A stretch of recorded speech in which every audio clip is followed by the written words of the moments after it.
You go to New York much? Never. I closed my house. Oh, wow. I basically, I tricked my wife. You know how your wife always wants to renovate your house? No idea. So my wife No always, idea what that's like. My wife always wants to renovate my house, right? Every minute I've been alive, my wife has wanted to renovate parts of my house. So we moved out once a year and a half ago. We moved out for a year and a half, about 6 years ago. And she only did half the house, and she still rues the day that she only did half the house. Really? Yeah. So that was the deal. What I did is I bought a house in Washington, said, "You want to renovate the house?" She said, "Yeah." I said, "Great." We hired a contractor. Wait, you brought Brett Baer's house, no? Yeah. That's a beautiful house. I can talk about whatever you want, by the way. I'm happy to talk about serious things, casual things. No, let's just do this. Leave it, it's fine. Let's roll because he's Just roll. he's You're on fire. already running, right? He's on fire. I'm going all in. All right, besties. I think that was another epic discussion. People love the interviews. I could hear him talk for hours. Absolutely. We crushed your questions, admit it. We are giving people ground truth data to underwrite your own opinion. What'd you guys think? That was fun. That was great. I'm going all in.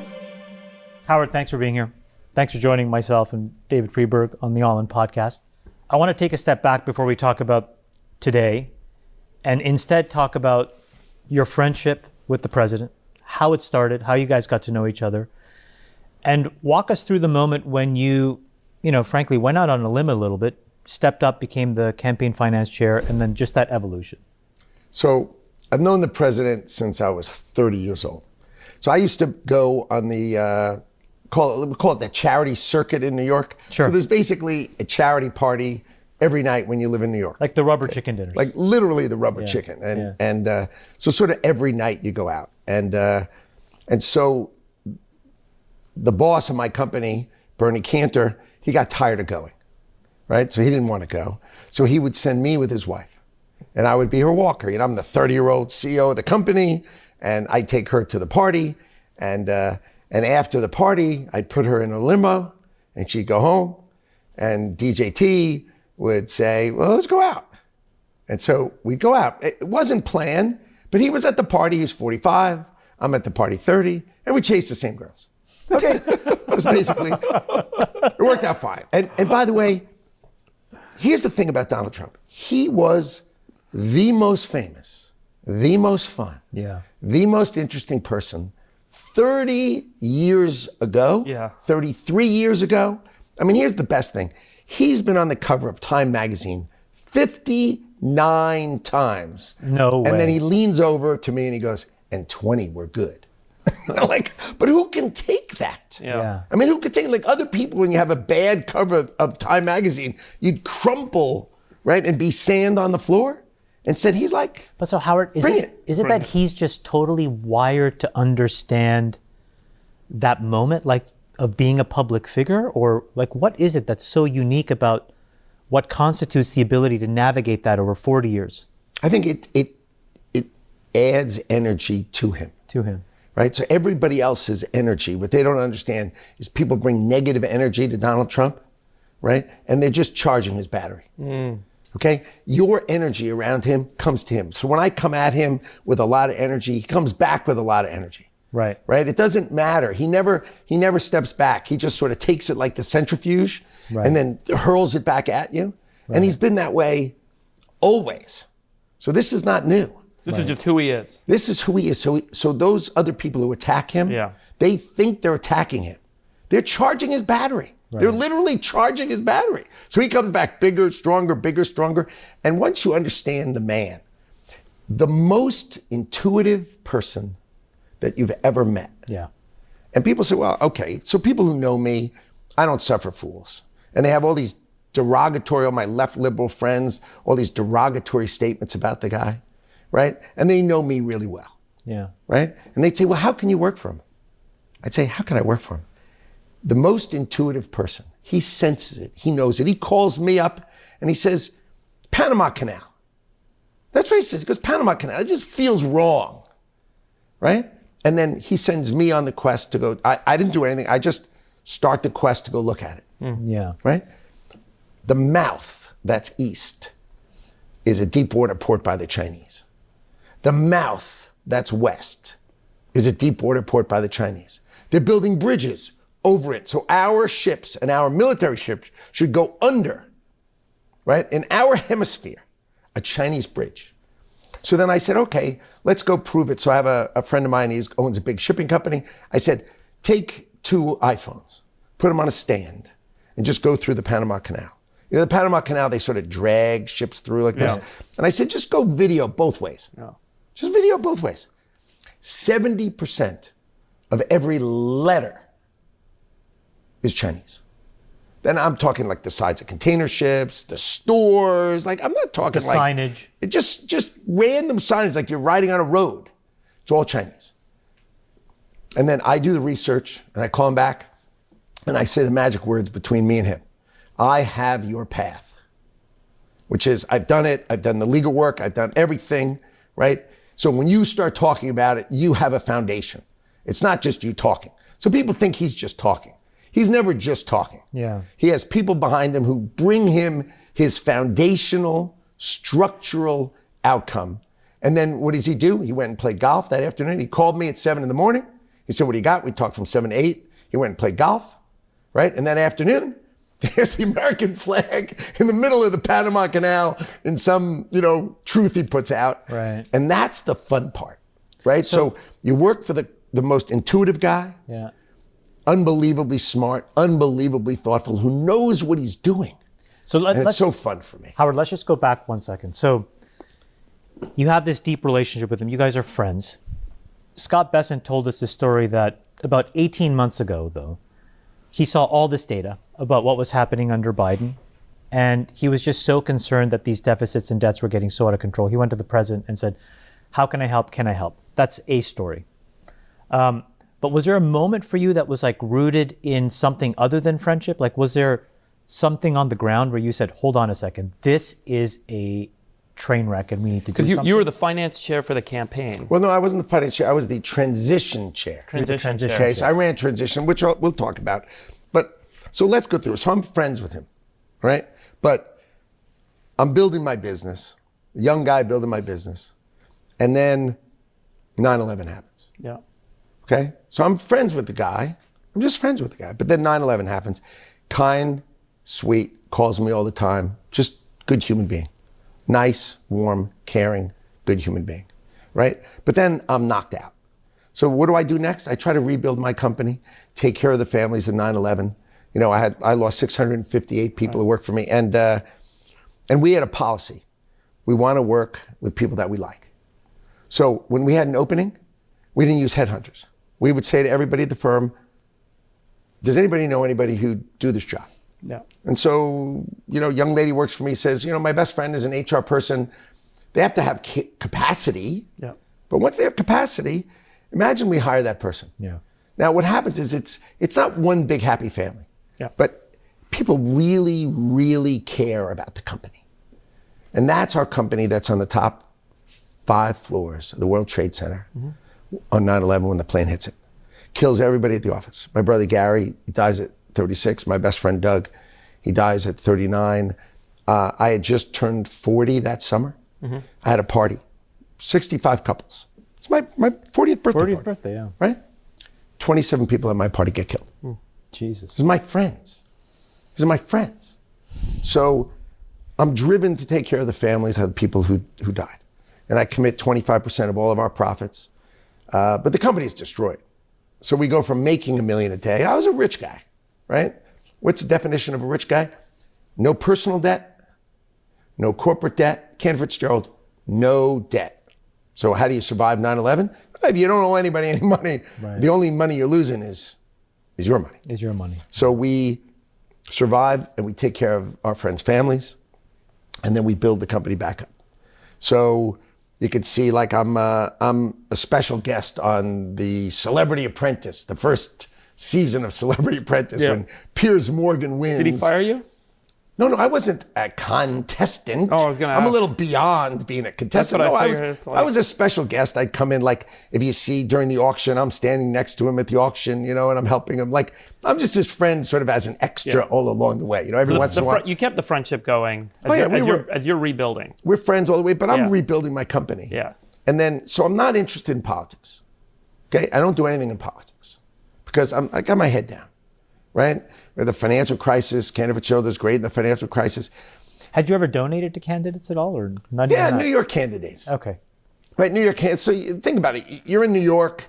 You try to pick social liberals, fiscal conservatives. Right. If that even exists anymore. Yeah. Right, but if you're in New York, you have to pick. And look, I grew up in New York, so I'm socially liberal. What else could I possibly be? Yeah. So, so early when Chuck Schumer was young, before he became what the president now calls a Palestinian, he, Did he really? I raised him, I raised him money and gave money. Donald Trump gave him money. Same, right? I did too. Yeah, I mean, Back in the because days, he was, that's what he said he was. He was That's what he said social he liberal, was. fiscal conservative. Yeah. And so we'd all give to those kind of candidates, but mostly giving to get along. Right. And to be able to, ask him a question if you needed to ask him a question. But there was really I had no drive Right. in that. And like I said, the first 4 nights I slept in Washington in the last 20 years were when Donald Trump was elected. I had never slept there. I'd come down, visit a little, go home. What am I staying here for? So he calls me at the end of October 23. Okay. So he's already had his first term. You didn't support or get No, involved. So I gave him money and I gave Hillary money. You gave Hillary money in the first term. Yeah, too. because Hillary was incredibly helpful to me post 9/11. Remember, she was a senator. Right. And New York needed help. Right. And Hillary was incredibly helpful. And I was driving the team to help New York rebuild because I had relationships with a whole bunch of congressmen and they were going to do nice things. Like Bill Young ran House Appropriations. Right. Bill Young was my friend. Right. Through a whole variety of things that had to do with, I used to go to Bethesda Naval Hospital and I used to walk around and I would bring music there for the men who got hurt from the military who were in Bethesda Naval Hospital. And we would walk around, I'd go with my wife, and then I would engage the young man with music. I'd give him music and ask him what CDs he wanted. This is when CDs were there, and I'd bring him a Walkman. And my wife would pull the family outside. And she'd pay a year of their mortgage and all their expenses. Because what people don't realize is your son loses his leg, right? Dad and mom come flying in and they're going to stay by his bedside. What job do these people have that allows them to be at their son's world? And their world is falling apart because their son lost his leg. So their world is falling apart. But at home, their world is falling apart. Falling apart. Yeah. And so my wife would just try to figure out how much money it was and just give him a check. Yeah. And no form, no nothing. Just give him the money. Yeah. And help him. So I would bump into Bill Young and his wife, they ran then defense appropriations and they were there just being good human beings. And so we became friends. And he said to me once, he said, "Is there anything I could ever do to help you?" I'm like, "Look, you're like a congressman from Florida who does defense appropriations. And I'm like a Jewish guy from New York who's in finance. If there ever were 2 skews that were never going to meet, this is 2 ships going, right? We got nothing." So I said to him, "Look, we're just going to be friends, right? We're never going to do anything." And then he runs House Appropriations. And so when New York needs money to rebuild after 9/11, they go see Bill Young to try to get a bill passed. Right. And he said, "How can you come see me without Howard?" Yeah. This is post 9/11. So I'm running New York, and Hillary does a really nice job for New York. Yeah. And I told DJT, I call him DJT because I've known him for always. I told him that I can't forget. Yeah. I'm just not the person who's going to forget. Of course I gave him money, right? But I give it, and by the way, he still tortures me for it. So and you know what the best part As is? a good friend does. Yes. Right. As a You know good what the friend point does. is? See, other people would sort of curl back. Yeah. Right. So here, right after he gets elected, okay, here's a story for you. So right after he gets elected, he has a dinner in New York. Right. So he invites me to the dinner in New York because I'm his friend. And then while he's giving his talk to his first dinner in New York, he goes, wait, Hillary's supporter. And he points at me, right? So I stand up, I go, "Hey, everyone." And I sit down. He's just sassing me, okay? Because I gave him tons of dough, and he knows I love him, and it's fine. Okay, But- so we're 2023. So we're 2023, and he calls me. And he says, "Will you help me?" Yeah. And I had not thought politics. Now, I gave him money. in 2020 re-election. Yeah. Probably gave him $10 million. I raised him $15 million. So I was, once I'm on his side the whole way through. I'm raising him money in 17, 18, 19, 20. While he's president, I'm totally on his side. Yeah. But I'm just his friend. I'm not engaged. Yeah. Okay, because I'm still rebuilding my life. Yeah. Okay, and then 2023 calls me, says, will you help me? And I actually thought about it. And that was the first time I really thought politics. And then I said, yes. And I gave him $10 million right then and there. And then I started talking to him. I started going on the campaign trail. I started doing research. I started doing knowledge. I talked to him about everything. I talked to him all the time about everything. Did you love it? Because our friend Sachs, we were talking at dinner last night. He seems to love it. There's nothing not to love. As Donald Trump says, this is 1,000 Super Bowls for him. Yeah. And for me, it's only 100 Super Bowls. Right. But it's I mean, if you're dedicated to America and you're willing to wear America's clothing and to stop worrying about yourself and only care about America and have no objective post. Yeah. Mm-hmm. The president hates when these people have, they raise money post from people they met in here. So I'm never going to work again. Okay, I'm never going to work. This is all I care about. I'm just going to help America. So he asked me to help him. And I start thinking about it. I start studying everything. And I read everything. And I read everything about the White House. And I read everything about everything I can possibly read because I'm just that way. Mm-hmm. And then I start helping him. Yeah. Right? And I went to learn how he picked the judges, right, in the Supreme Court and why it did and that. And I'm just very detailed. And so I started studying what transition is. Right. Right? And I started studying it. And I started studying tariffs because he wanted to talk about tariffs. And he's always thought the trade deficit was wrong and basically a ripoff of America. And I started studying everything about it. Yeah. And so he and I would talk about it and we knew everything about it. And then he picked me to run transition. Okay, so we're going to talk about tariffs in a sec, but so double click into transition. What did you find that was so interesting? I'll give you an example. So there's a book called The Gatekeepers that was written. And people gave me, you should read this book. And it's about chiefs of staff. Okay. And basically, there's another way to call it. It's called the jerks, right? Because what they do, imagine you're the gatekeeper. Yeah.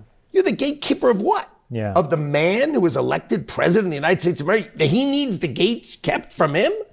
And if you listen to the Nixon tapes, you hear him scheming to try to learn anything. Because what happens is the chief of staff, everybody reports to the chief of staff, and the chief of staff reports to you. So you can't get on Air Force One without asking the chief of staff. Mm-hmm. You can't get a document unless you have the chief of staff. No one can come see you unless you have the chief of staff. And if they take your phone away, you know what you are? You're imprisoned. And that's the gatekeepers. So I said to Donald Trump, I said, look, you fired Reince Priebus, who was your chief of staff. Then you fired John Kelly, who was the chief of staff. Then you fired Mick Mulvaney as the chief of staff. Then you would have fired Meadows, but you didn't get a chance because of the next election. So I said, why don't you fire the job? What you need is a chief of staff who's actually your chief of staff, not who's the gatekeeper. Right. Right? And so that was an example of how I changed it. And so Susie Wiles is perfect for Donald Trump. You know why? She lets him be him. John Kelly took away his phone. Right. So he couldn't communicate with anybody. Oh, wow. Whereas Susie embraces who he is, helped him get elected, ran a great campaign. Yeah. She's perfect for him in this role. And so that's what I brought. So I brought an understanding of him Right. and an understanding of the role. Right. And how Right? to And that's why I architect it. convinced your friend David Sachs every time he said, I can't do it. Yeah. I would call him and say, it's an emergency, I need to see you. He'd fly in and go, what is it? I go, you need to join the administration. He goes, that's what the emergency was? I go, of course.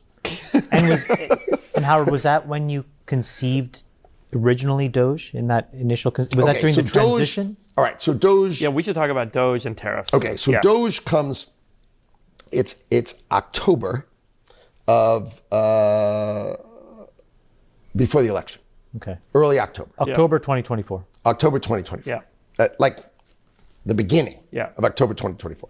And I called the president and I said, I need to spend an hour with you. because I have my big ideas, Yeah. right? So he says, look, I'm not sure what to do October 7th, right? Why don't we figure out what I should be doing October 7th? So we decided we're going to go out to the Ohel, which is a super religious Hasidic Jewish Messiah. You know, the people who wear black hats think he's the Messiah. And they have a crypt for him where you write a note and you put a note in. All right? And so we agreed we'd go out to that grave site, and we'd probably win 60,000 of those kind of voters, which is pretty cool for a day. And then we drove there and back together, the two of us. So I had an hour and a half, just he and me talking. And I said, I want to balance the budget of the United States of America. And this is the way we're going to do it. No one's ever checked the just under $4 trillion of entitlements. Every politician thinks what you have to do is you have to take the retirement age from 65 and make it a 70. Right. And you have to do this and this and this and this because they never think about the money. Totally. But people like us Totally. would say, what's the first thing you do? Well, what's the value I'm getting for my money? Totally. Right? And what you find is if nobody ever, like as in ever, like I could say the word ever 12 times, has looked at where the money goes. Totally. And so there's not even a process to get it back when you send it to the wrong person. Totally. You just send another one out. Yeah. Like, think about it. I sent it accidentally. Notice how it's accidental? Right. It's always accidentally sent to the wrong person. Really, you wouldn't ever say the 5.9 million people who work for the government, there could be some crooks in there. Right. No. It's all accidental. What a load of nonsense this is. There's some percentage of this. But you would say, Yeah.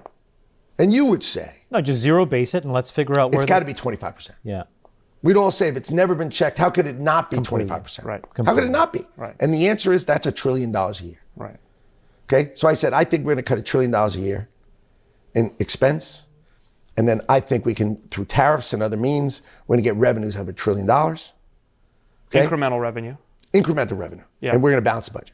But sorry, let me just ask one question. How did the tax cuts or the extension of the tax cuts? There is zero basis. I mean, Zero basis. where I was yesterday and where I am tomorrow, like, it's a tax cut. No, it's not. It's the exact same thing as yesterday as today. To say continuing yesterday tomorrow is like silly. So let me ask you on tariffs. Having studied it yourself, when there's higher tariffs, people purchase less, things cost more. No, we'll talk about tariffs. Yeah. Let's just finish. Focus on let's this. just Okay. finish Yeah. Doge. So I'm in the car with him, right? And I said, we're going to balance the budget. And I said, but I have one favor to ask of you. If we can balance the budget for you, will you agree to waive all income tax for every person who makes less than $150,000 a year for the United States of America? Which, by the way, is about 85% of America. Right. Right. And the reason you want to work for Donald Trump is he looks at me and goes, sure. Like, you realize the President of the United States said, if you balance the budget, sure. And he's not lying. He's not kidding. He's like, yeah, that seems like a great idea. Right. Right? And so, and then I tell him, okay, I'm going to go recruit Elon. Because Elon's all in, Yeah. right? He's already said he's all in. Yeah. He's already said he's going to Pennsylvania. Yes. Right? So I call Elon, and I don't know Elon. I don't know, but he's perfect for this. So I use my superpower, which is I call everybody else I know who knows him, and they arrange. And I'm texting with him, and he agrees to meet me on October 14th. So I fly down to Brownsville, Texas. He's going to catch the rocket on October 14th. Right. So that's what he invites me down for the rocket catch. That's right. He's not inviting me for the rocket catch. He's just inviting me down that's a good day for me to meet him. So I fly down, I see the rocket catch, which is awesome. Yeah. Right. Awesome. And then I expect to meet him. By the way, very pivotal day in the campaign. If you remember, Biden sort of didn't pay as much attention to it. Trump was pretty engaged. Elon was supportive of Trump. So when he actually caught the rocket, the media was almost like frozen, waiting for it to fail. And it didn't fail, and it worked. And it was this incredible I moment in the was campaign. waiting for Elon. Okay, so I flew down to see Elon, and with my son, and so we watched the rocket, right? And then they say, okay, he's going to go hang out with his engineers and party with them. Seems reasonable. It's like an hour and a half, and then he just goes dark. You're So- still waiting. I'm just sitting there waiting, and then they take me and I go to like the equivalent of a Margaritaville, You know, where you have like a basket and you can get quesadillas and you get a Diet Coke in a red sort of plastic thing that's about this tall. It's like I got 4,000 ounces of Diet Coke in it that comes in this big. Love that. But now, to his credit, he sends me all the executives from SpaceX are hanging with me. Yeah. But he's dark. And what happened is he took a nap. He was up all night doing the engineering and he went to sleep. So then when he finally wakes up, so I'm just sitting there like, you know, doing the, like, I don't know him really. So I'm just doing the thumb twiddle. I'm going, okay, you know, this guy's. You had a couple quesadillas. I'm hoping he sees me, right? Yeah. So then he wakes up, he says, come to my house. Right? I'll see you in my house. So his house is 1,200 square feet. It's got the furniture in it that I had when I graduated from college. Yeah. Right. Okay? I'm not kidding. I'm not kidding. We know. It's 1,200 square feet and it's got the furniture, plastic chairs, and okay. So I say, we're going to balance the budget. I need to cut $1 trillion. He's like, I'm in. He says, I think we should cut 80% of the federal government because the essential employees, if the government shut down, essential employees are 450,000. Yeah. Okay. And there's 5.9 million people who work for the government. Yeah. How can 450,000 be essential and there's 5.9 million?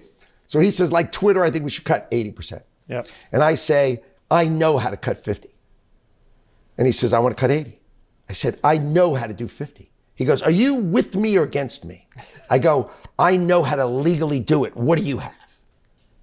And my son says it was like two alpha dogs just like fighting with each other for the first half hour.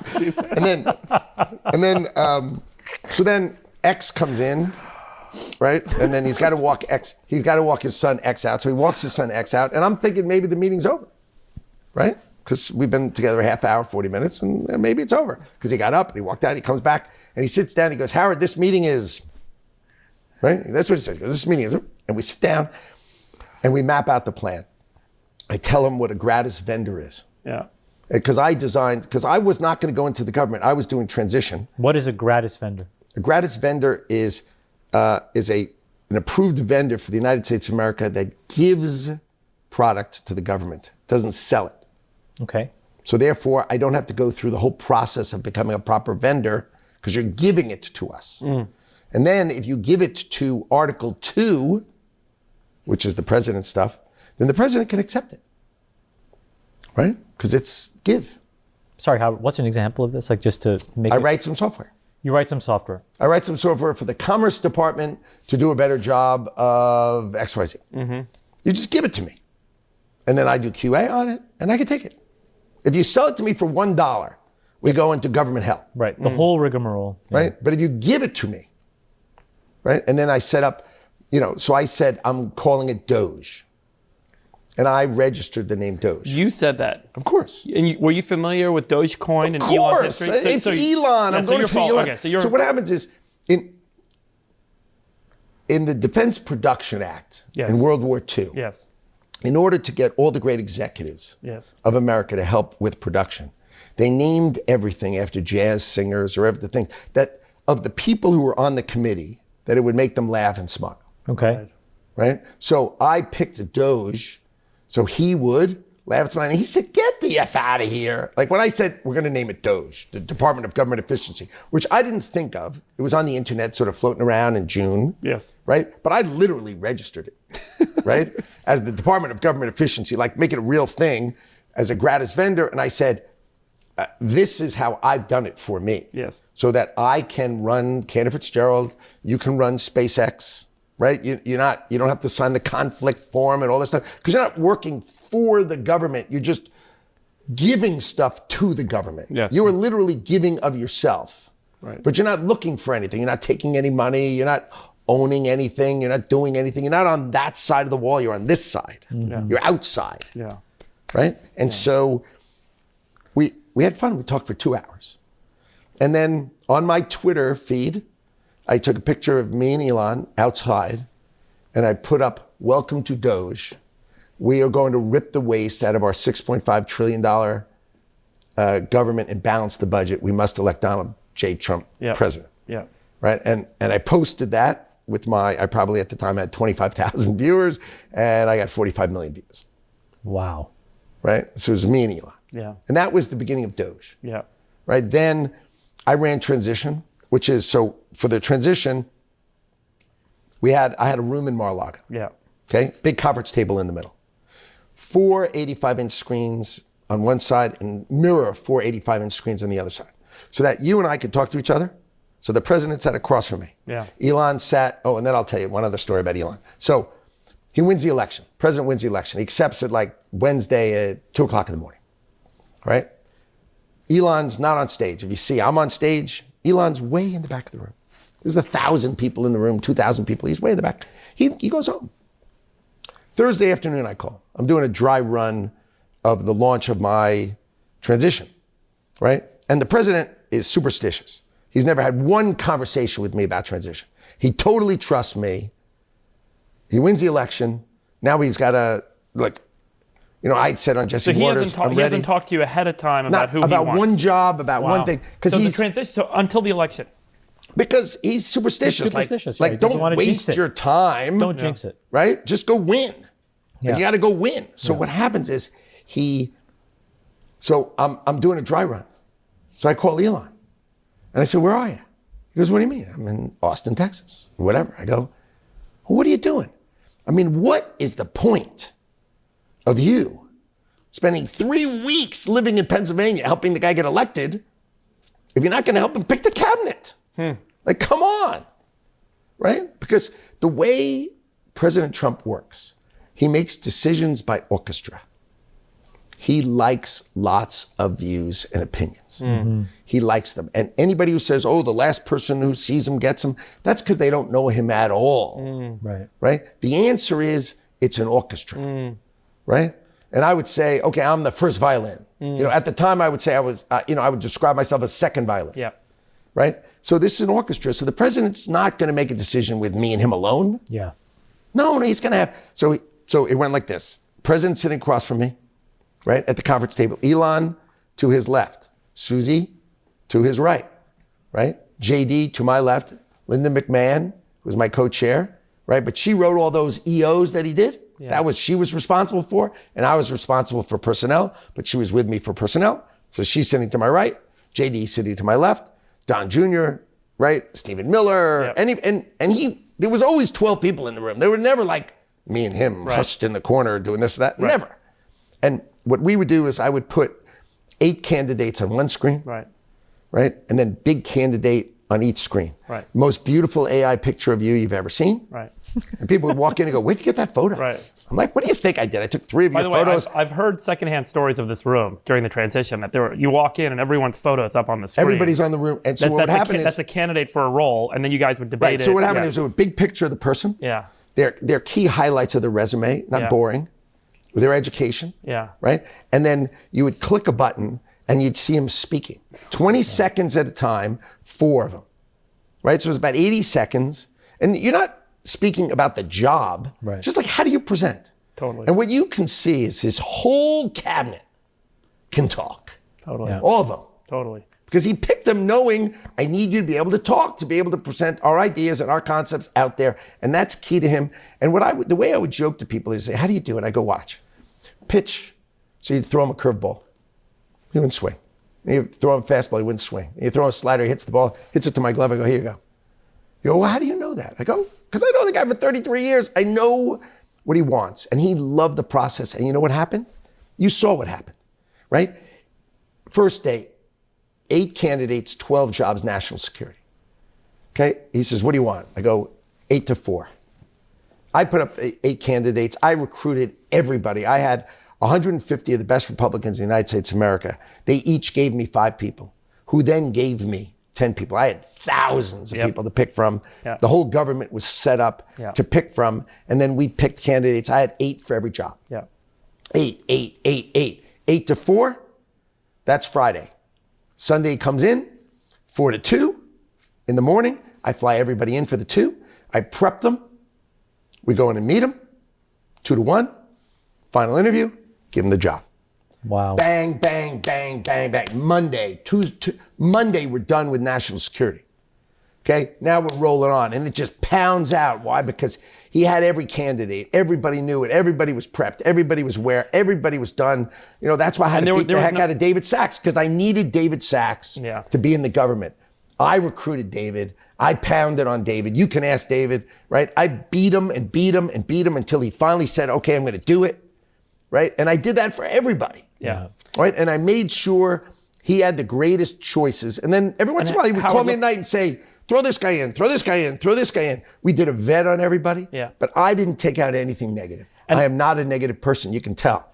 I'm positive. So why would I discuss anything negative about any candidate? And right? Until they get picked. There was no game theory. A lot of people speculated there was game theory that we'll put a mix of people that will assume some won't make it out of committee, and then we'll end up with the ones that we do want. Everyone was the number one choice. Only one. And that was Matt. What happened with Matt, Howard? How did that process unfold? He was tortured by his attorney general in the first term. And we were not going to have that ever again. Right? So we needed strong backbone, strong capacity, of which Matt Gaetz has it. And I know Matt Gaetz, and he has it. Right? But we did not know what that vet was going to say from that report from Congress. So here was the idea. We fight for him, and we fight for him to get through. And then we read the report. If the report's not bad, and remember, the president's been tortured by people blaming him for stuff that never happened. 30 years ago, he raped this woman in the dressing room of Bloomingdale's. I mean, what a load of crap, right? It's just not true. None of it's true. It's ridiculous. So he comes at this saying, I know you're going to get tortured with ridiculous, right? So then he says, if it's ridiculous, then we support Matt. And if it's not, we have Pam right here, right now. So that was lined up. So that everybody knows it's right here, right now, and it's 3D chess. So we read it, Pam. It's like Pam in 100th of a second. Right. And Pam is a rock star. And you could argue that you would say, well, why didn't you pick her first? You know what? He's the president. He plays 3D chess. He did it his way. And you know what? But there was no candidate up there who wasn't right. Right? And we could talk about all the detail and how he thought about it, when he went, but it was so thoughtful, so intuitive, and so right. And what does it produce? The greatest cabinet ever. The most capable, thoughtful, best able to communicate. I mean, it's so fun to be in a room with these people, because these are world-class people, the best ever in government. We shouldn't betray confidence, but I mean, we were in a room earlier this week with several of them, and everyone had a moment to speak.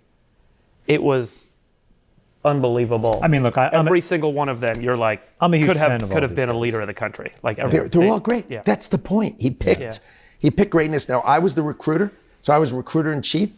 But I can said, understand why now, by the way. Well, but think about it. If you take someone like me, and you say just be a headhunter, I swear to you, I can be the greatest headhunter ever to live. Because think about it. What's the odds of saying, okay, Howard, your whole job is just be a headhunter? Find the best guys. I promise you I'll be really good at it. Okay, can we go back to Doge? So you talked about the gratis vendors. Maybe there's other stuff that you can do with executive action, the president can do with Doge, et cetera. Can we talk about congressional budgets? How do we actually balance a budget without bringing Congress along? And is the plan to bring Congress along? I've asked this of Bessent. I've asked this several times since we've been here. And it's the thing that gives me the most heartache and the most headache is I worry about whether this actually gets there given congressional interests.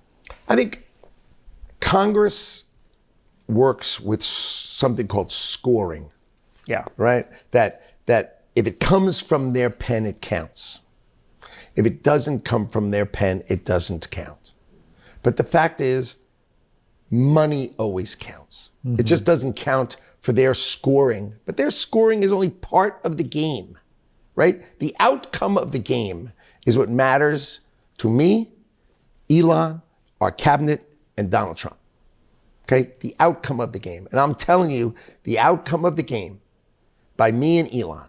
Now, a funny part of it is, so I invite Elon to Madison Square Garden. And he doesn't want to leave Pennsylvania. Right? Because Elon, he's committed to Pennsylvania. So I convince him he's got to come. And we have a plan. I'm going to say to him, everyone else gets introduced by the voice of God. I'm the only one who introduces Elon. So Elon comes on stage with me. There's the two of us on stage in Madison Square Garden. The only time the two of us are on stage. I'm the fourth speaker. He's the third from the end. JD is second from the end. And Donald Trump is last. Okay? So he's supposed to say, when I say to him, how much are you going to cut? The deal was he's going to cut $1 trillion. And then he's supposed to say, and how much are you going to earn?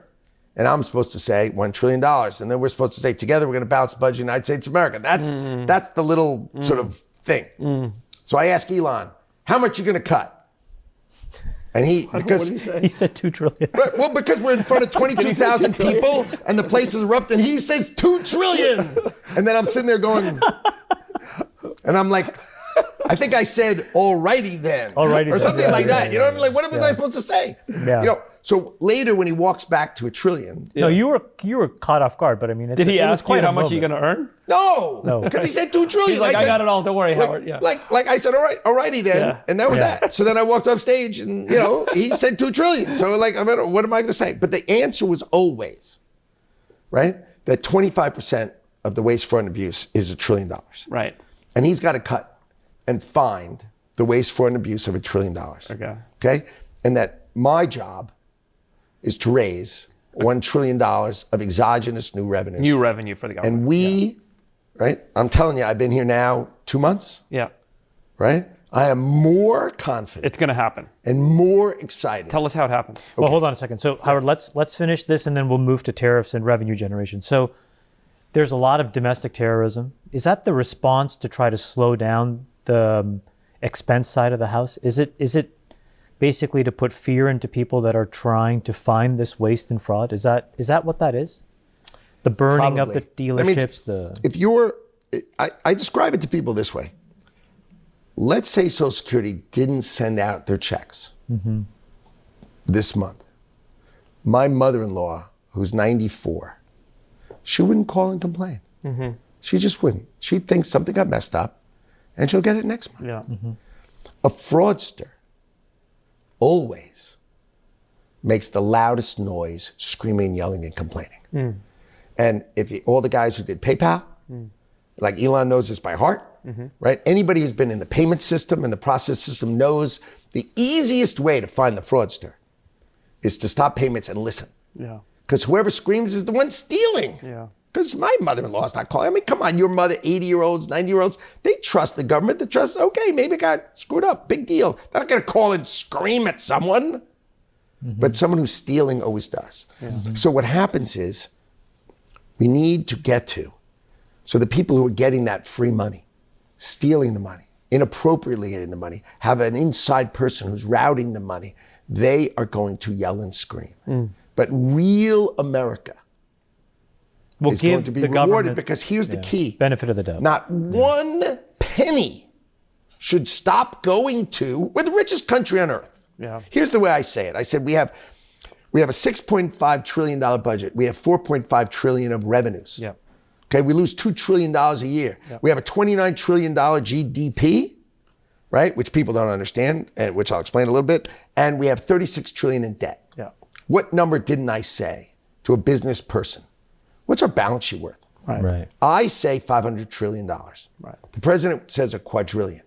But at $500 trillion or a quadrillion, 36 trillion, we're rich. We don't have to take one penny from someone who deserves Social Security. Not one penny for someone who deserves Medicaid and Medicare. What we have to do is stop sending money to someone who's not hurt, who's on disability for 50 years. It's ridiculous. And they have another job. And do we have to monetize our assets? We need to be smart. Okay. That's all we need to be. And I'm going to tell you things that are just smart. They're not, oh my God, this is the most brilliant thing ever. This is just smart. There are so many smart things we can do. Like, we'll talk about the post office, right? Think about this. The post office has 625,000 people who work there, and they go to your house every day. You know what the census does? The census hires 625,000 people, trains them, teaches them, has interviews 2 million people, trains and teaches them, hires cars. How about this? That's pretty You're smart. Genius. That's pretty smart, Howard. Right? Okay. Like obvious. Yeah. Right, but here's what it is. I'll tell you what I'm good at. You're so right. I'm yeah. really good at pattern recognition. Yeah. Okay, here's one.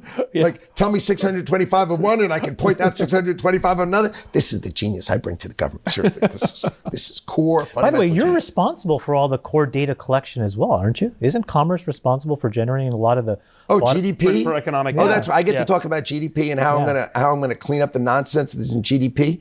I can explain that if you make a tank, and someone buys a tank, that is GDP. Yeah. But 1,000 people thinking about buying a tank, right, who take your tax money and I give it to them and they go, I wonder, should we buy a tank or not? That's not GDP. Right. You're saying government spending should not be counted in GDP. No, government spending to buy a tank Right. should be. Right. Government spending That's non-productive. Non-productive. This is should super. not be. This is so important. I don't think a lot of people realize this.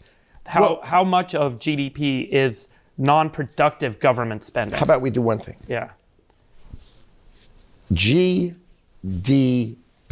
D means domestic. P is Right. domestic production. It's not consumption. Right. If I go out and buy Right. a Toyota, Right.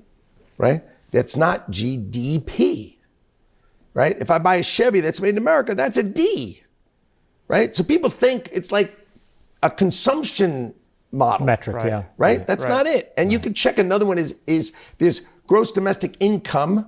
Right. That's also good. So by the way, they grow about the same rate. It's kind of fun. Right. So the key for me is to take out the part that if I cut non-productive, 1 million government employees who are non-productive, meaning they don't make tanks. Right. Right? If I take that out, it's going to look like our GDP declined. But you'd say, but what really happened? No, our expenses went down. This is so important, by the way, because people talk about a recession, and a lot of people create a lot of red lights and alarm bells about we're going to go into a recession if we cut all this spending.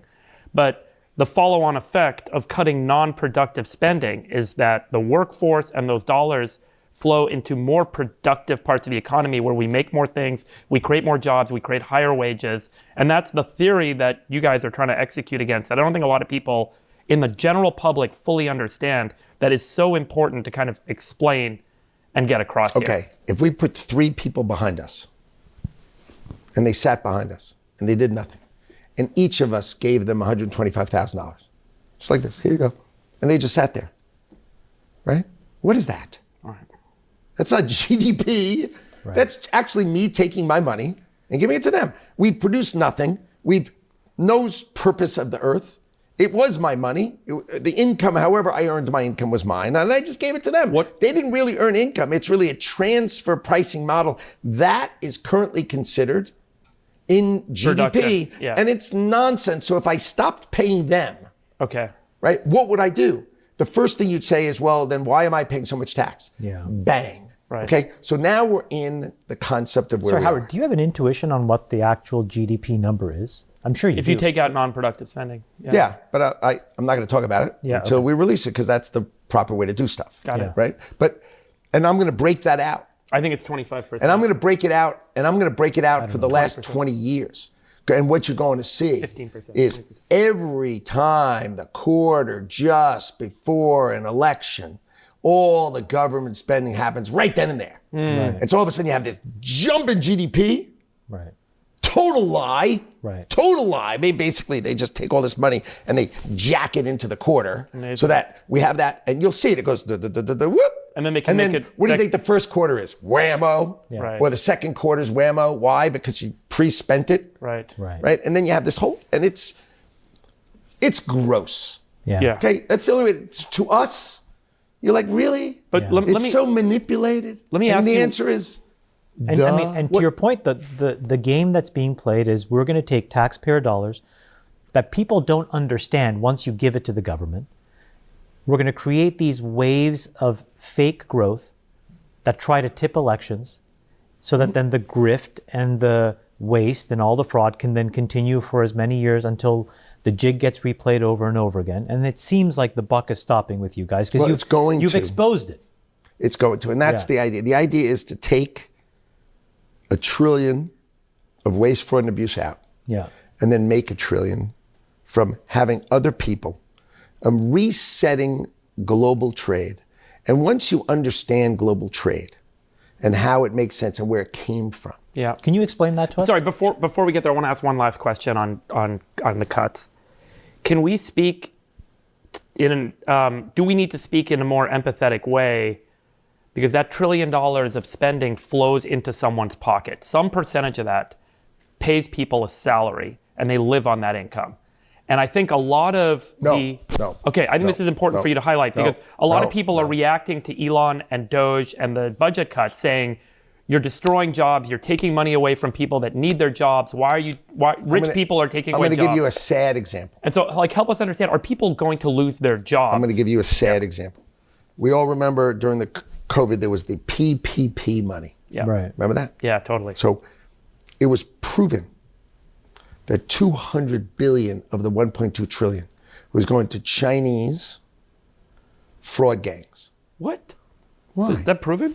You just make up a company, Right. you know, Joe's Deli. Yeah. You make it up, Joe's Deli, right? Say you're in trouble, file, and they send you money. Yeah. Right. So why wouldn't Chinese gangs do that? Come on. So we showed, not we, but people showed the government, those people, that money. And instead of stopping, they said, yeah, but we can't stop because there are real people who need the money. And so what happens is because there's no one's ever been fired, ever, for sending money to the wrong place. People send it on purpose. I'm not saying everybody sends it on purpose. I'm saying there are some people who send it on purpose, Yeah. some people who are complete morons, and an enormous number of people who work for the government who are awesome. I mean, amazing people, right? But what percentage? Okay, if there's 5.9 million people who work for the government, you're like, wow, that's like so many, and we're paying them all. And how many do you really need? I mean, if the answer is 2 million, wow. And we could talk about how we understand it and how we're going to retrain society for the AI industrial revolution is coming, which is going to create the greatest set of jobs and greatest set of growth ever. Ever. Okay, but then, and we could talk about that. Yeah. But the key is stop sending money to the wrong place so we can make sure we can always defend sending money to the right place. I would never allow, if I can stand it, to not pay somebody who retired at 65 their benefits. Yeah, I find it disgusting when we're the richest country in the world and some politician says, in order to save Social Security, rather than getting rid of the waste, fraud, and abuse, we should move it to 70. Yeah. How about no? How about we're rich enough to give people the benefit of the bargain of being a great American, but let's put great people in charge. That's really well said. I Okay? think that's really well said. Okay, And let's put a that's the pin in. point. Let's put a pin in this because. Trade.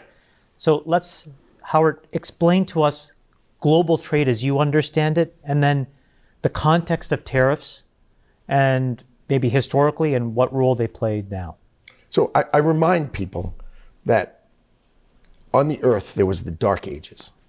So the Dark Ages meant that the world knew how to read. And then because of religious and other actions, they burned all the books. Yeah. Right. And literally, the earth stopped learning how to read for 500 years or 400 years. We didn't know how to read. And we knew how to read before. So how could you forget? So America was built on tariffs with no income tax. No income tax till 1913. None. Greatest, richest country in the world. So when Donald Trump says, make America great again, what he's talking about is from 1880 to 1913, when the country had so much money that we had blue ribbon commissions, which you guys would have been on, right? To try to figure out how to spend the money. Right? And no income tax. Then we put in the income tax in 1913. Why? Because we're entering World War I. Yeah. And don't we all need to contribute to protect democracy and to protect our way of life? Right? Then what happens is the world goes into chaos. We come out of chaos. Right? And then we're starting to think of, well, what do we do? What do we do? And then 1929, the stock market crashes.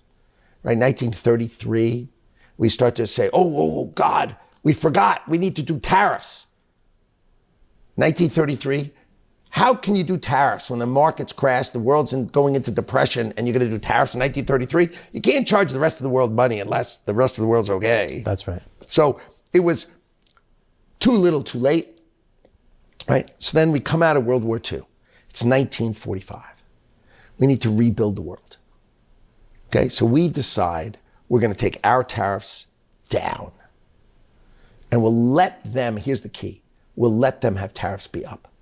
And we will export the power of our economy to let them rebuild. And we'll let them rebuild. And that's what happened. So 1945, we have the Marshall Plan, right? And we do it in Japan, of course, because they need to be rebuilt. What's the difference, right? So they need to be rebuilt. And then what happens? We have the 50s, and we have the Korean War. So we let them rebuild, which means low tariffs here, high tariffs there.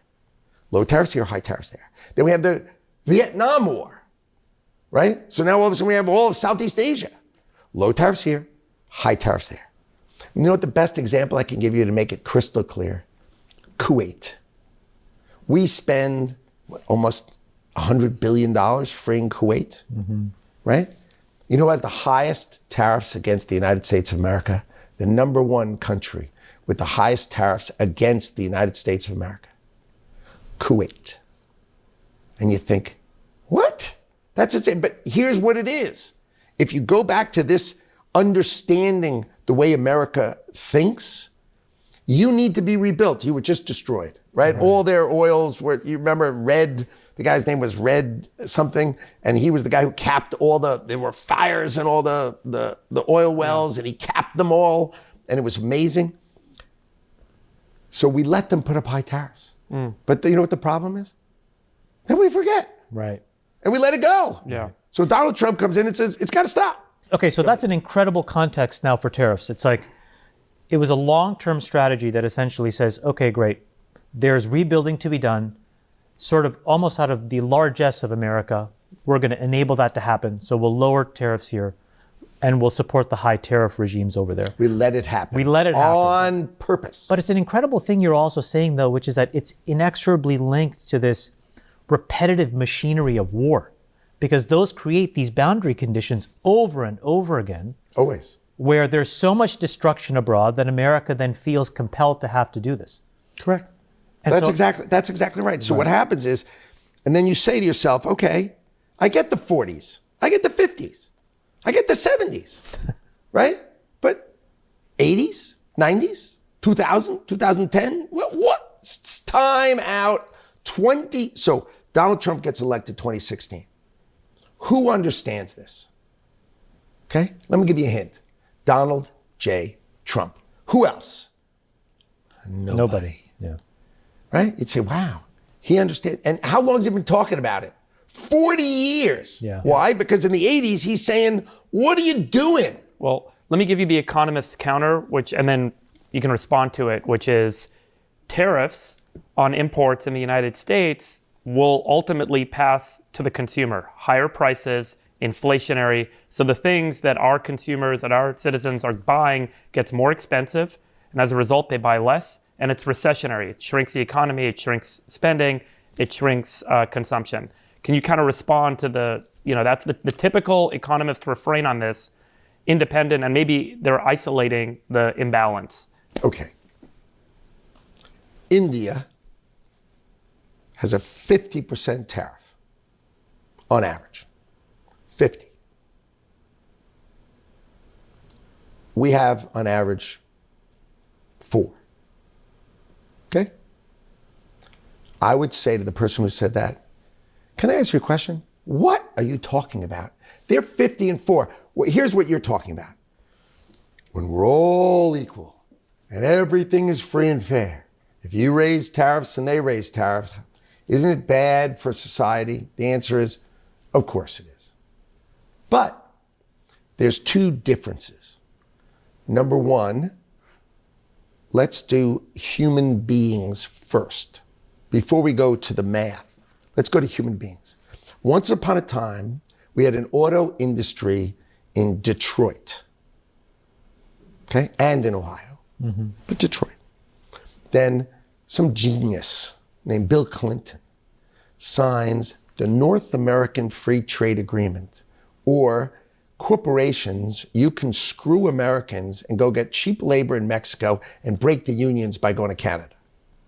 Now, if you were General Motors, I'd say, it's like my birthday. Yeah. But if you're a worker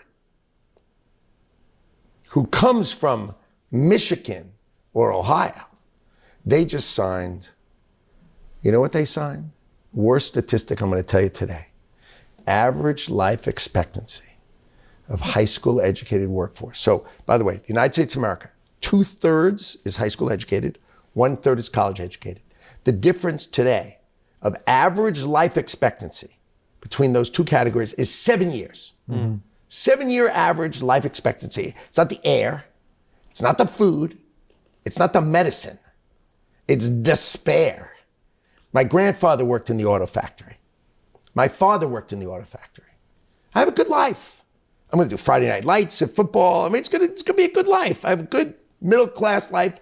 I'm a member of the United Auto Workers. Life is going to be good. The factory moves to Mexico, and I am just screwed because the government of the United States of America didn't care about industrial policy and didn't protect me at all, and let cheap labor in Mexico. I'm sure the Mexican people went from $4 an hour to $5 an hour, and they're kicking it.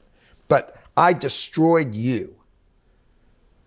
And that is incredible failure of industrial policy, which nobody wants to talk about.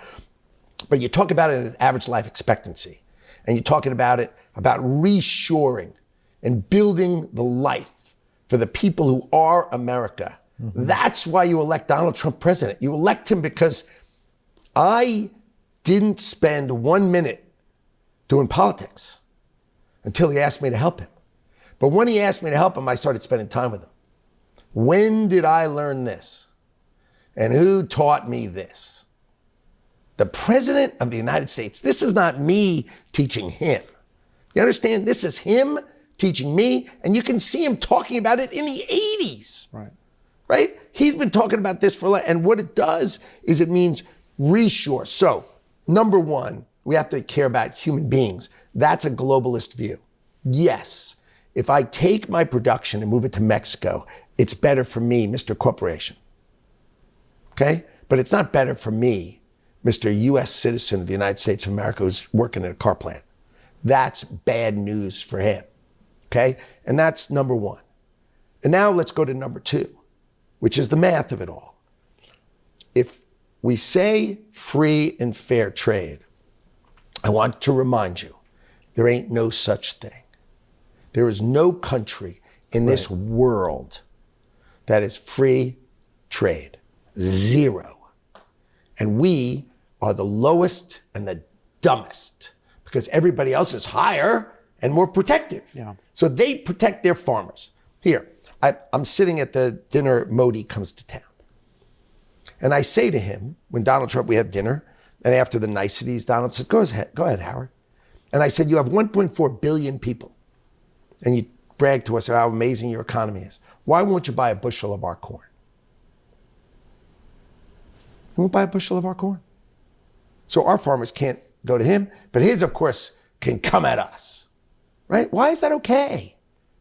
You know, and we can go into all the stuff that, I don't even want to go into it because if I had another hour, I could regale you with stories that are fun with that. But just address the pricing inflation that arises from tariffs. Talk to the average person who says the cost of a toy at Walmart just went up by 50%. Okay. Inflation comes from printing more money. Okay? Let's say the United States of America had $1 trillion. That's all we had. That's it. No more. Okay? And I want to buy a bottle of water and you want to buy a bottle of water. One came from America and the other one came from Fiji, right? And I tariff Fiji. Then that water is $1.25 and this water is $1. Yeah. That's not inflation. That means that one's more expensive. But I can choose to buy this one. Right.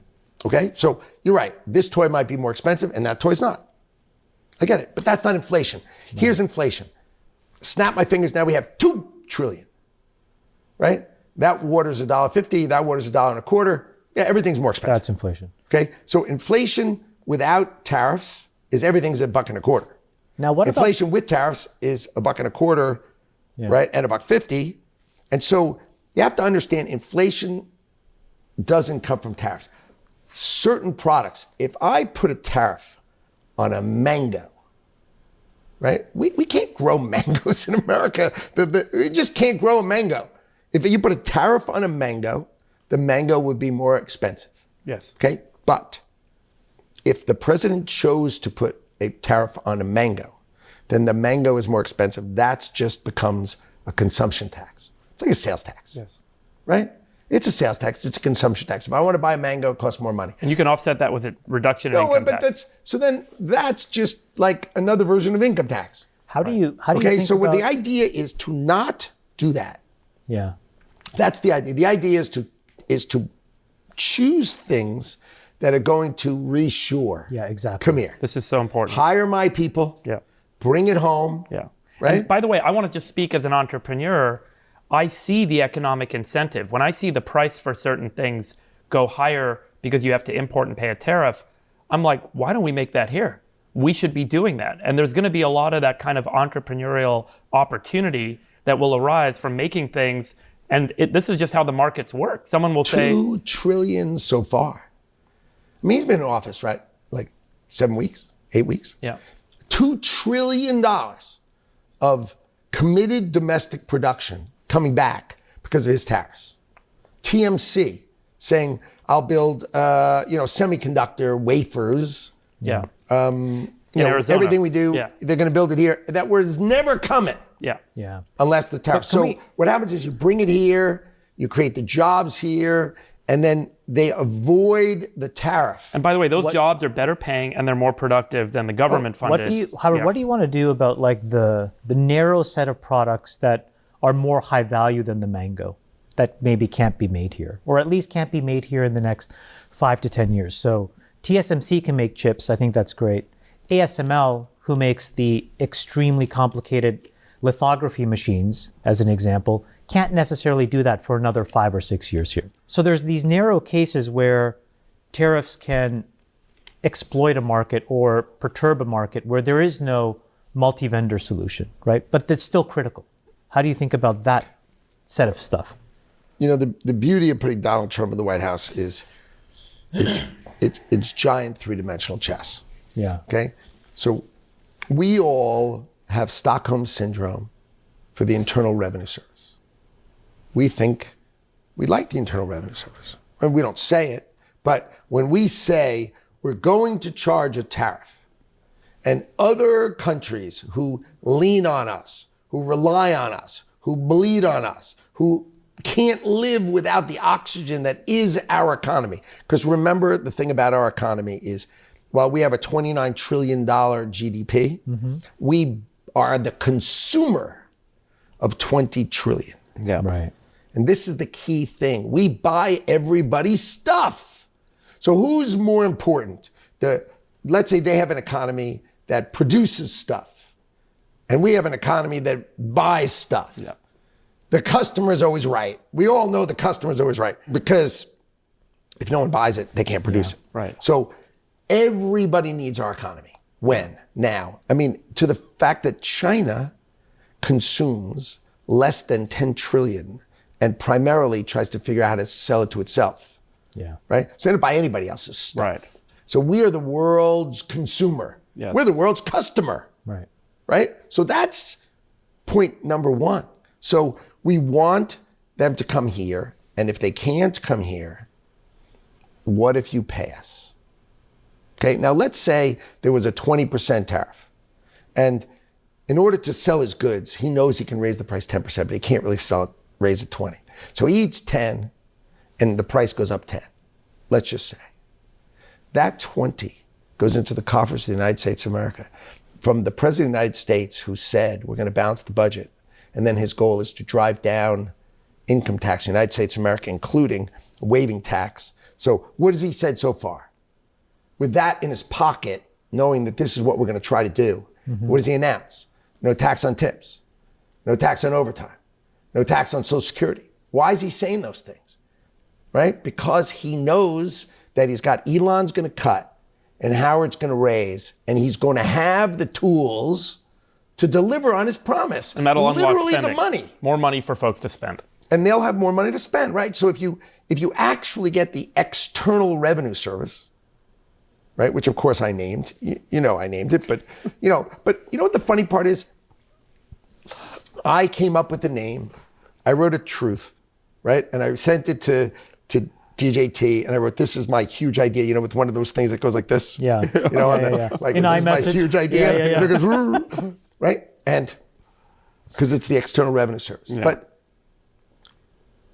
it only matters because I work for him. Because if I worked for Joe Biden or anybody else, they wouldn't care at all. So the fact that he loves a great idea the minute you say it, and it becomes his idea, my idea is useless. A good idea in his hands Okay, so is speaking of great all the ideas, value in the world. So the External Revenue Service, Yeah. if we went back to make America great again, Yeah. which is pre-1913, Yeah. which is let them pay, you don't pay. And what that means is let them pay, try to balance the budget, try to waive tax on everybody who makes less than 150,000, Yeah. right? And look what you did for America. Yeah. Holy moly, look what you, Okay, and so by the way, yeah. labor costs come smashing down because it's tax-free. Yeah. So if their earnings are tax-free, right, then they're happy to work because they get the money. Right. So what happens is cost of labor comes down because we're run correctly as a so government. speaking And this of- is what I'm trying to do. Speaking of potentially great ideas, can you tell us about the Trump card? Sure. So Whose idea was that? And how did that come about? John Paulson had a call with Donald Trump and was talking to Donald Trump and was kicking around the idea of we should sell, right? Why do we give away visas? We should sell them. And they're talking about it. Donald Trump calls me, gets me on the phone, right? We all talk about it, right? And then we go from there. And then my job is to figure out, like I always figure out, how to do it. What's the path? Do you have Let's a go path? figure it out. Of course. About 2 weeks from today, it goes out. Okay? Elon's building me the software right now, Yeah. right? And then out it goes. And by the way, yesterday I sold 1,000. Oh, you did? I got a poly market I created on how many are you guys going to sell this year. So Cool. Yeah, curious to see how many. That's fantastic. Do you want to tell people yeah. just the rough? Yeah, what are broad the terms strokes? on Okay. it? Yeah. So if you're a U.S. citizen, you pay global tax. Yeah. Okay? So you're not going to bring in outsiders going to come in to pay global tax. So if you have a green card, which used to be a green card, Yeah. now gold card, you're a permanent resident of America. You can be a citizen, but you don't have to be. And none of them are going to choose to be. What they're going to do is they're going to have the right to be in America. They pay $5 million, and they have the right to be in America. They have the right to be in America as long as they're permanent good, residency. Yeah. as long as they're good people. And they're vetted. And they're vetted, Yeah. and they can't break the law. We can always take it away if they're like evil or mean or bad or something. Not mean, but if they do something horrible, you can take it away, right? But the idea is, if I was not American, and I lived in any other country, I would buy 6. One for me, one for my wife and my 4 kids, because God forbid something happens. I want to be able to go to America, and I want to have the right to go to the airport, to go to America, and them to say, hello, Mr. Lutnick. Hello, Mr. Lutnick and the Lutnick family. Welcome home. Right. That's what I want to hear. I don't want to hear I can't come here when there's a horrible war, a horrible whatever. Right. I want to be able to go home, right? And once I'm home, I might as well build a business. Yeah. So you have the most productive people in the world going to start spending time here. They're going to have a family office. They're going to hire some people. And you're not going to tax their external worldwide income. They only tax the money they make in America, which is what we do now. Yeah. But their global income stays out. And they pay $5 million. And how many people do you think there are that could qualify in the world? How There many? are 37 million people in the world who are capable of buying the card. That's In case peop- you were wondering, 37 million. That's a lot more than ChatGPT told me. who are capable of buying it. Who are capable of buying it. Now, I'm not saying they will, but they're capable of buying. How many do you think you'll sell? The president thinks we can sell 1 million. So $5 That's trillion. $5 trillion. trillion. I think 1 million is reasonable. I mean, look, as an outsider who came in and got his green card and then got his citizenship and now pay global tax every which way known to man, if this were available 15 years ago after the Facebook IPO, that's what I would have done. It would have been much better for me theoretically. What's that? Now I'm happy to pay the So taxes. the in America, idea, but- so the idea is, and it's going to go fast. Meaning, you Yeah. apply, right? We take your money, and the way computers work now, they have these cool things, like these computer things. They're amazing. You you put stuff in, and they stuff actually in. check everything. It's fantastic. You don't need even an have to plug them in anymore. It's amazing. Like they get the information through the air. I mean, you could do a better vet Yeah. than anybody in government has ever done it before in 1 second. Right. better than they've ever done it before. So I'll Yes. I'll tell you a quick story. Monday night, Elon was telling us about this, me and Sachs, and one of the things he's saying is he's been helping you build this site. He's building it But for one of the most difficult parts of it is it turns out like all of the CPB infrastructure to do all these checks, it's like a lot of COBOL mainframes and the amount of technology that has to get rewritten. And so this is a question. Big opportunity. It's incredible that the most advanced nation in the world deployed systems in 1970, which at the time probably felt very cutting edge to everybody in the room at the time. But to your point, has not evolved in the Do you last know why? 50 years. There's always a reason.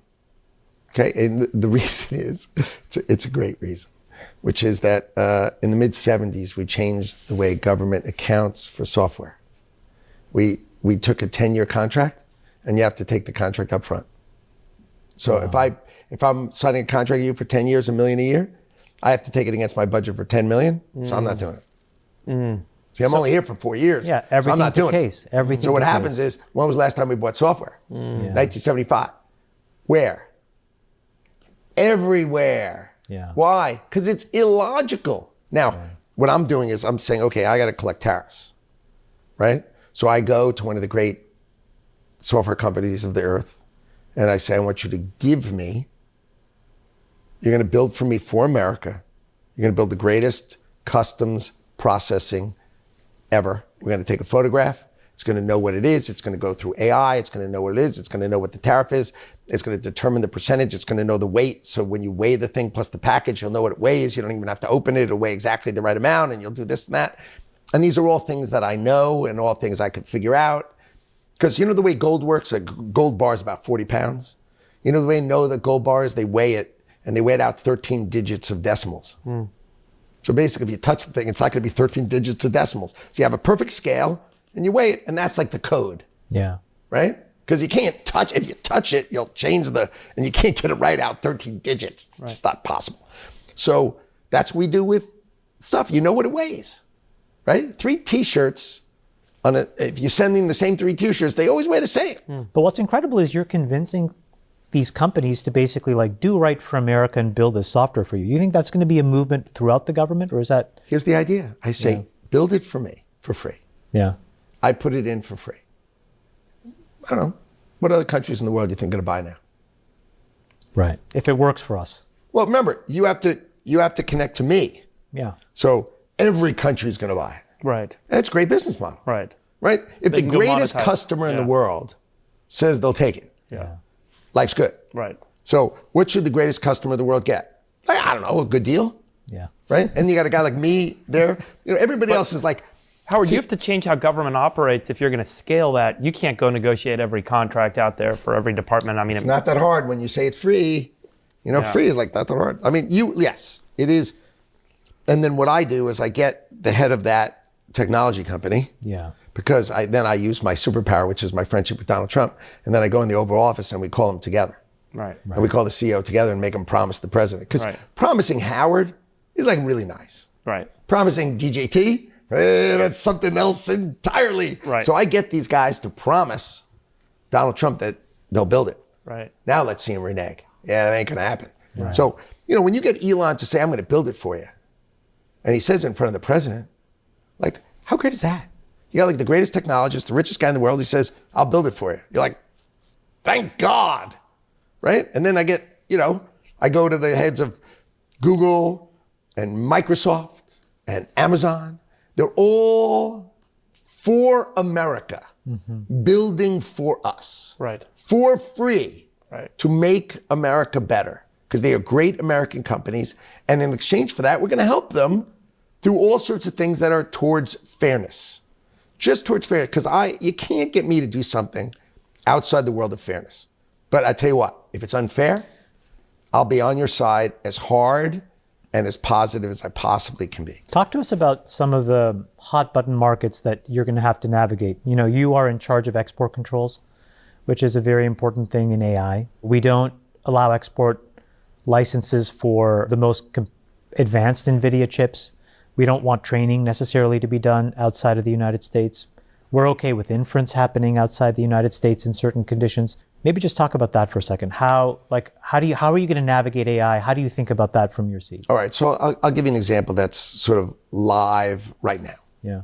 Right? So we have DeepSeek, we have Quen, we have Doge, Yeah. right? And I don't think we should be having apps in America, and I don't think we should have their website in America because they all go back home. Okay? But it's open source, and I want our American companies, including college students, to be able to download it and build on it. Right. But I want to make sure that there's no part of it that says send it home to Dada. Right. Or store now and analyze later. Right. Right? So I need that out. So what I want to do is I'm going to embrace what you guys know. You guys used to product evaluations. Yeah. So let's do security eval, Exactly. right? And say your industry, and you can't let it get overrun by Chinese. Because what happens is if there's a policy, right, all of a sudden 100,000 people from China come in and they say they're John Smith and Todd Peterson, right? But they're not. And then you think the vote is this way. Yeah. And it's easily manipulated. So we have to be very careful. But my first instinct is to lean on, and that's why I see it's important to have David Sachs as my partner, right? Someone who knows it and someone who can live and breathe the industry, right? And so what we're going to have is we're going to have security evaluation and say if the security evaluation model says that this is a good model, then people can download it. Right. Yeah. But it's got to go through the industry. And I want it to feel and smell like what we're good at. Right. I don't want to create like, oh, this is what government's doing. I don't want what government to do. Yeah, the last- I want us to do it, but I've got to figure out the right way to do that. Right. And that's important for Articulate America. the standards, articulate sort of the concept, and then let a lot of these private market actors kind of help fill in the gaps. And compete. The only thing I think I really need to do, and that's with regulatory, is post-quantum cryptography. Yeah. Okay, I think that is vital to us. That's right. Yeah. Right? Yeah. That asymmetric. I would bet this happens during this administration. He bets post. I know, I'm going to put it out because, we all have passwords, right? For those who are watching who don't know this, our password's called asymmetric, right? Yours is different than mine. Right. That's the key. And cryptography is just the computing. So asymmetric, key cryptography, you have your password, I have mine, and they're the key. That's right. Right? Obviously, the central hub has our key. Duh. Yeah. Okay? A quantum computer we know can break all of them in a nanosecond. Like all of them in the whole world, including the CIA, all of them, RSA 2048, all of them can get broken in a nanosecond by a quantum computer. Yeah. So the defense of it is called post-quantum cryptography, right? We know how to do it, and we'll come out with a rule that says America's got to protect itself. New standards. And by the way, Because every once in a while you need to have a new standard There are that standards, says yeah. it's coming, we know what it is. Please, God, go put it in because we need to have it in. We need America to live kind in. of Great like a segue. Let's sort of segue now to a couple things that we can enjoin together in this concept. Crypto, obviously, Bitcoin. You guys announced the strategic Bitcoin reserve. But broadly speaking, you also announced sort of this idea of the sovereign wealth fund. Yes. Can we talk about that? Sort of what is the vision behind that? How do you want that to be executed? How do you think it should be run? What assets are on the table? What assets and strategies should never be on the table? How are you thinking about it? The greatest customer in the world, the United States government, the most powerful, the greatest customer, buys stuff. We walk in, we're going to buy, here's the example I like to use. We're going to buy 2 billion COVID vaccines. Mm-hmm. When we buy it, Pfizer and Moderna stocks are going to triple. They're going to triple. So then we say everyone's going to have this vaccine. If I were, after Jared Kushner negotiated the best deal he could, if Howard Lutnick walked in the room, Howard Lutnick would say, what do you think, 20% warrants? Right. 20% warrants? Right. Right? What? So we'd make $50 billion off of who? Nobody.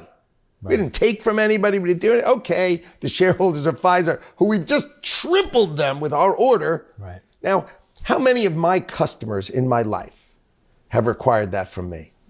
All of them. All of them. Like this isn't like, oh, Howard, this is the greatest new idea ever. This is just Business. proper. So I don't view risk of the sovereign wealth fund. I view the first couple of years of the sovereign wealth fund, or Scott Bessent and I, making money Monday, Tuesday, Wednesday, Thursday, and Friday. Say, well, but you can't invest and lose. Don't you lose money? No. Why? Well, if I have Big Daddy of the United States of America behind me, right? And I'll give you an example. We buy missiles episodically. Launch a missile, buy a missile. Launch a missile, buy some missiles, right? The people who sell us missiles have bad quarterly earnings or good quarterly earnings, but they're episodic. Yeah. Here we go. I will sign a contract with you, 10-year contract, cancel it at the end of 5 years, to buy X amount of missiles, and I'll pay you quarterly. Then they can take that contract, they can go finance it. Yeah. Their financing costs go, their earnings are steady, and their multiple improves, and their stock doubles. Goes up. Yeah. And I say, in exchange for that reasonable thought, how about a little warrants? Right. And give me a little stock, just for people that don't understand. Give me some stock. Give me a little bit of your stock. But don't give me some stock. Just give me the upside. If I help your stock go up, just a little bit, I get to share it, and you know what I do with that money? Wet my beak a little bit. And then I take the money for the United States of America, and I put it into the Social Security system of the United States of America. Okay, so why? And then all of a sudden, right? So the Social Security system says it's $4 trillion in the hole. Yeah. Okay. If we cut the waste, fraud, and abuse out, it becomes 1.5 trillion. And by the way, Frank Bisignano, the greatest executive, the greatest payments executive ever to join the U.S. government, is about to get confirmed and take over the Social Security system. Okay.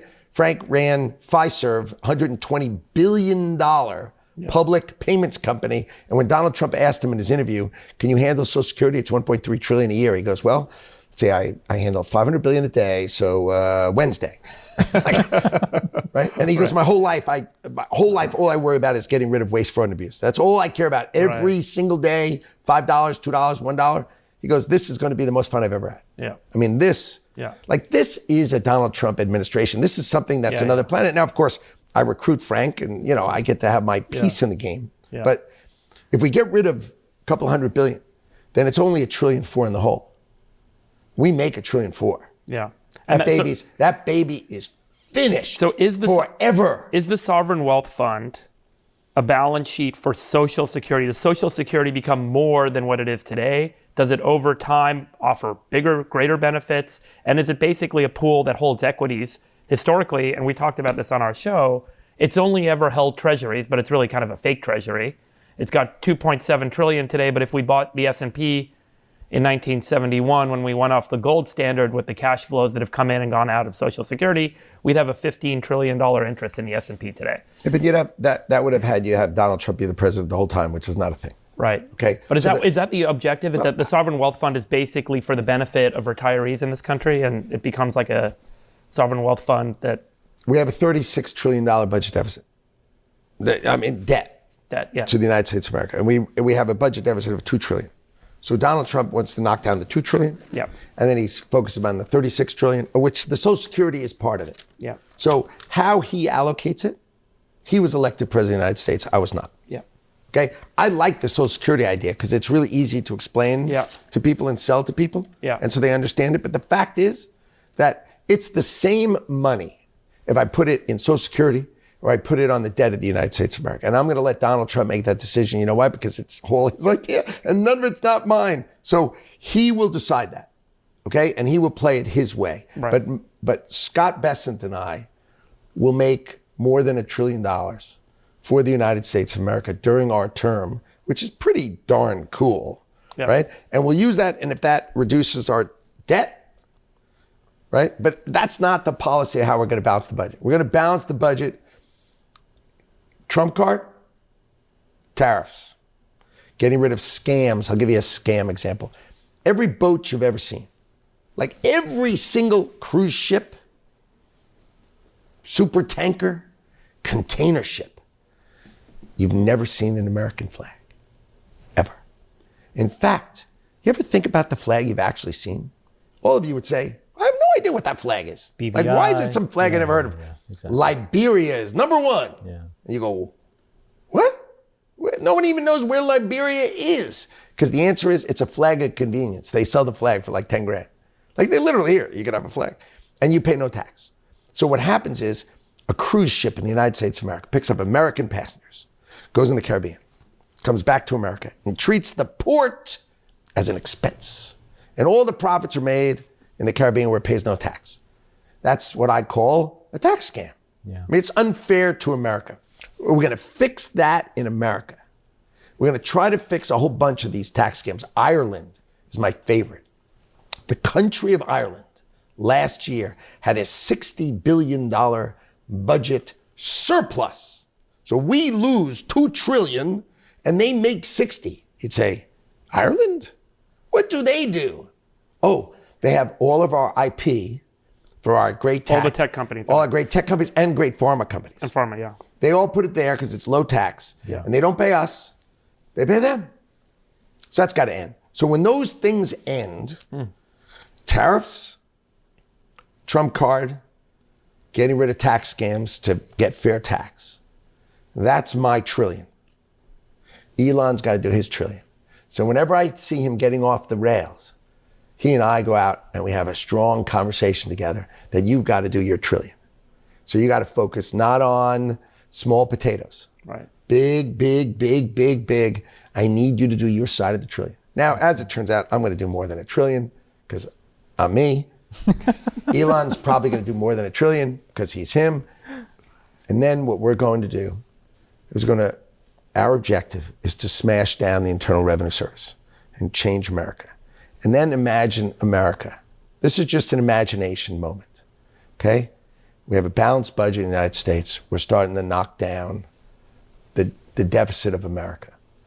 We can cut tax.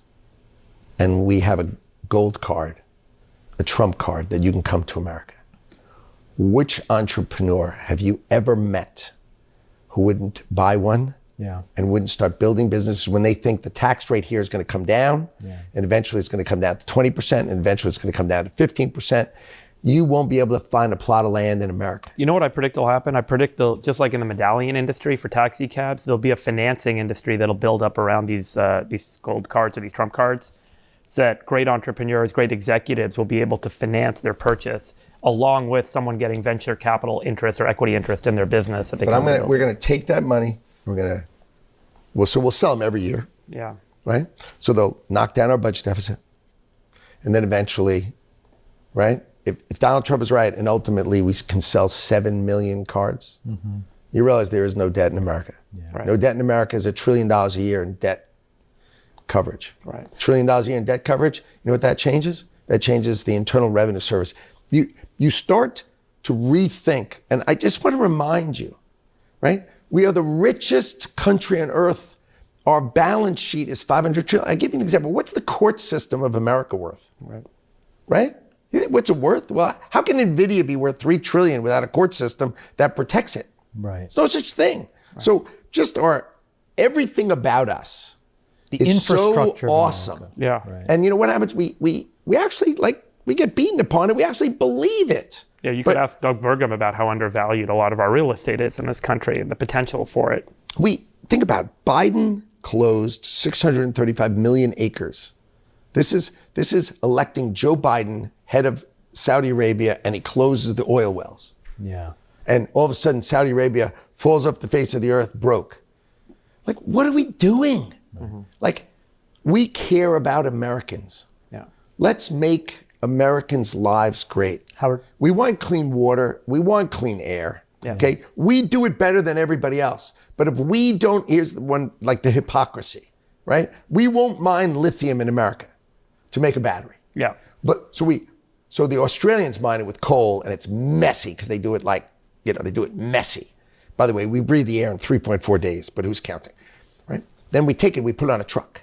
We put the truck and put it in a super tanker. We drive the super tanker that pollutes the living heck out of the world across 12,000 miles of ocean, puts it in a truck and gives it to Elon to make an electric car. Why don't we mine the lithium in Nevada? Right. And by the way, we'd mine it cleaner, right? And by the way, it's not just lithium. Almost anything that we could possibly conceive of needing over the next couple of decades exists in the continental United States. We just have had no incentive or no structure regulatory-wise that enables the development of it, which is... We need to care for us. Make America, America first. How about, there's another way to say While it. maintaining clean Americans environmental... first. While maintaining environmental standards. Look, we're never going to do something that's not like 100 times cleaner than everybody else, because we care about clean water and clean air. There's none of us who don't care about clean water and clean air. But like someone gives you a pill and says, this will save you. And then you look at the statistic and it saves 1 in a million people. And you'd say, why am I taking this pill? You'd say, well, it could save your life. You'd say, yeah, but it's like 1 in a million, right? That's not logical, right? That's the point. Yeah. There's a regulation that's the right thing. Yeah. And there's a regulation that's the 1 in a million pill. Right. Like, why do we give a baby a hepatitis B vaccine? Do you realize we have a brand new baby and we hold it up and we give it a hepatitis B vaccine? You realize the only way you get hepatitis B is from unprotected sex or a needle? Right. Like, why are we giving it to a baby? Like, why? And you know what it is? You know what the answer is? Corruption. That someone in the government got paid to put that in the rules. And because there's no justification. I haven't met a medical doctor who says hepatitis B vaccines on brand new babies make sense. Because by the way, you know what the worst part is? They only last 10 years. You need a booster in 10 years. So the baby's gonna be 10. Right. We gotta really be fair to ourselves and be fair to Americans. And I think we can be. And I think that's why I'm so excited. That's why our cabinet is so excited. That's why it's so much fun to work for Donald Trump, because I am just speaking from his playbook, right? Because if you had met me before he said, will you help me? And he went out to dinner with me and said, so tell me about government. I'd say, government? You mean I pay them taxes? Like, that's it. Are you having the time of your life? Most fun ever, because I have every idea either gets blown up or shot down. Okay? Meaning I come up with lots of ideas and he says, nah, too complex. And you know what? That's fine. Yeah. But when I come up with the External Revenue Service and he says, great idea, and then he speaks of it in his inaugural address, right? It's his idea. Yeah. Because I can't do anything with it. Howard, last question as we wrap. Tell us about your family, your kids, how do they think about all of this? Your son's running Canada now. How's that going? Just give us the lay of the land. How's the Lutnick family? All right, so I have the best wife. I've been married 30 years. She lets me be me, and she's gorgeous, spectacular. I love my girl. She agreed. I mean, imagine this. I'm not joining the government. I'm doing this Doge thing with Elon. I'm not joining. Honey, we got to move. like, honey, we got to move 2 weeks after Election Day. I'm like, we're moving. And in 5 weeks, we're going to live in Washington, okay? And so the fact that wasn't unsettling would be the understatement of a lifetime. Yeah. But she's been the most supportive and fantastic. I have 4 kids. My oldest son about to turn 29. I was taking him to kindergarten. So that's why I'm alive. My second son, Brandon, I dropped him off in nursery school and then took my oldest son to kindergarten. So the 2 oldest boys are running Cantor now until I divest. Is it going well? I don't know. Oh, of course you're not supposed to know either. It's kind of fun. I would love to talk to them about it. You have no idea. But I'm not allowed. Like, I literally am not allowed. Yeah. And, we all know the phones. Yeah. So since the phone's always with me, and I assume the phone is listening. Ever since we couldn't take our battery out of our phone, the phone is listening. So, I'm not, so I never talk to my son. So I'm sure they're happy, but I don't know how it's going. Guys, if you're listening, he's doing great, as you can tell. And then my daughter is going to go to med school. Yeah. And she's on a gap year now. And my youngest son also on a gap year now, and he's going to start Duke in the fall. Right. So I have the best kids.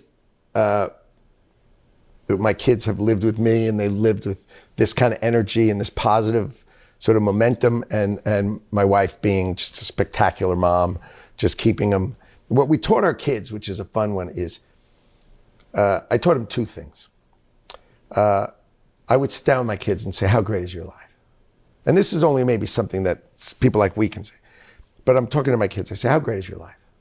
They go great. Because they came home and they say, I got a bad grade. Teacher doesn't like me. It's a classic line, right? Yeah. And I said, well, how good's your life? They're really good. I go, could it be any better? No. Well, do you realize your teacher has given up her whole life? Yeah. And she makes how much money? Yeah. And she's given her whole life to teach you. Yeah. So can I ask you a question? Is it her job to like you? Or is it your job for her to like you? Who's failing in what you just said?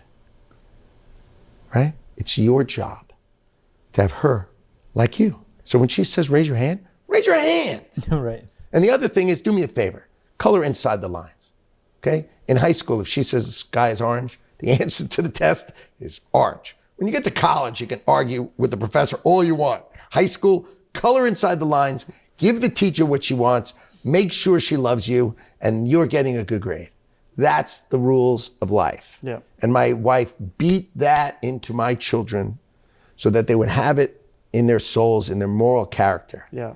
Of someone who's fighting for you needs to have your love and respect back. Yeah. If you take them for granted, if you treat them badly, if you treat them like, oh, aren't I so great, then you deserve what you get.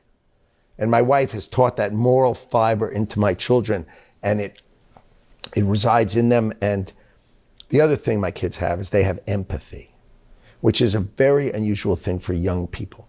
And it's because they were raised with their father crying every day.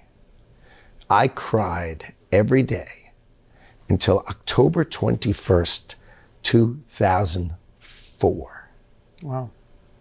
Every day, because I thought of someone I hadn't thought of, or someone would say 658 people died, and you can't process all of that death without crying. And the only reason I remember is because as I fell asleep, I told my wife that I didn't cry today, and she wrote it down.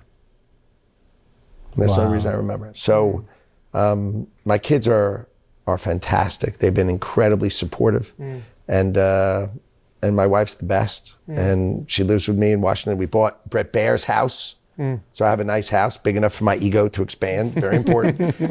Jamal hasn't found one that big yet. He's still looking. Howard. You're an incredible American. Yeah. Thank you very much for everything. This was really fun in coming to talk. Honestly, this has been one of my favorite conversation we've had. Absolutely. He's like this all the time. Not just in DC. No, not we just have in dinner. DC, but No, listen. We have dinner at Nikesh's house, who's a good friend of ours, runs Palo Alto Networks. And Howard's like, you just push the button and you can just sit and just listen. You can listen to him for hours. By the way, I will say, incredible. I'll echo the point you made earlier. I think every member of this cabinet is an incredible storyteller. You're like on another level, but like the storytelling, I think, incredible. Is what's so powerful about this cabinet and this administration. And I think it's going to take some time to get the message out, but man, are there incredible ambassadors to do so with the president? They are so capable.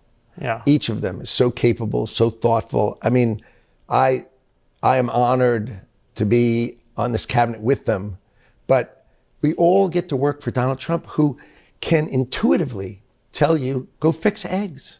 Yeah. And then Brooke goes fix eggs, and eggs are down like 40%, and Brooke fixes eggs. How awesome is that? Yeah. Right? And gas is down 40 cents, right? And he's only just begun. If we get the Constitution pipeline in New York passed, and I sat with him while Donald Trump lectured Governor Hochul on the unbelievable oil and fracking that they have in New York and the wealth that New York could have if they unleashed it. But they refused to unleash it. So he's going to force the Constitution pipeline, which, by the way, will drop gas on the East Coast of the United States of America in half. This is, and that's, then that's Chris Wright, that's Doug Burgum, you got Brooke Rollins. You could just go, Scott Bessent, so thoughtful and elegant. He just step by step by step. And you have really the most fun cabinet working for the most intuitive, smartest guy to ever sit behind the Resolute desk. And we're going to make America great again, not as a slogan, but we're going to balance the budget. We're going to change America. Thank you, Howard. Thanks, Howard.